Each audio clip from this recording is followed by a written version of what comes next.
ಮೈಸೂರಿನ ಪ್ರಮುಖ ಸ್ಥಳಗಳಲ್ಲಿ ಬಾಂಬ್ ಇಡಲಾಗಿದೆ ಎಂಬ ಸಂದೇಶ ಕಳಿಸಿದ್ದ ಆರೋಪಿಯನ್ನು ಪತ್ತೆ ಹಚ್ಚುವಲ್ಲಿ ಮೈಸೂರಿನ ಪೊಲೀಸರು ಯಶಸ್ವಿಯಾಗಿದ್ದಾರೆ.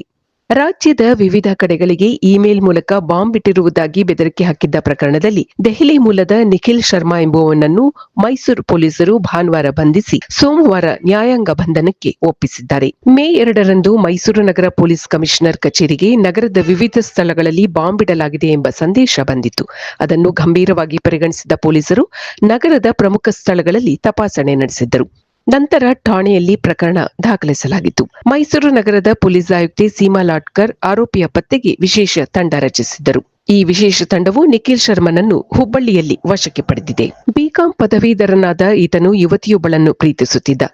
ಆಕೆ ಈತನ ಪ್ರೀತಿಯನ್ನು ನಿರಾಕರಿಸಿದ ಬಳಿಕ ಮಾನಸಿಕ ಸ್ಥಿಮಿತ ಕಳೆದುಕೊಂಡು ತಿರುಗಾಡುತ್ತಿದ್ದ. ಉತ್ತರಾಖಂಡ್ನಲ್ಲಿ ಬೇರೆಯವರ ಮೊಬೈಲ್ ಬಳಸಿ ಇಮೇಲ್ ಮೂಲಕ ಬಾಂಬ್ ಇಟ್ಟಿದ್ದೇನೆ ಎಂಬ ಸಂದೇಶ ಕಳಿಸಿ ನಂತರ ಜೈಲು ಸೇರಿದ್ದ. ಜೈಲಿನಿಂದ ಬಿಡುಗಡೆಗೊಂಡ ಬಳಿಕ ಅದೇ ಮಾದರಿಯಲ್ಲಿ ರಾಯಚೂರು, ಚಾಮರಾಜನಗರ, ಮೈಸೂರು, ಕೇರಳಕ್ಕೆ ಇಮೇಲ್ ಸಂದೇಶ ಕಳುಹಿಸಿ ಈಗ ಪೊಲೀಸರ ಬಂಧನಕ್ಕೆ ಒಳಗಾಗಿದ್ದಾನೆ. ಇದು ಈ ದಿನದ ಸುದ್ದಿಗಳು.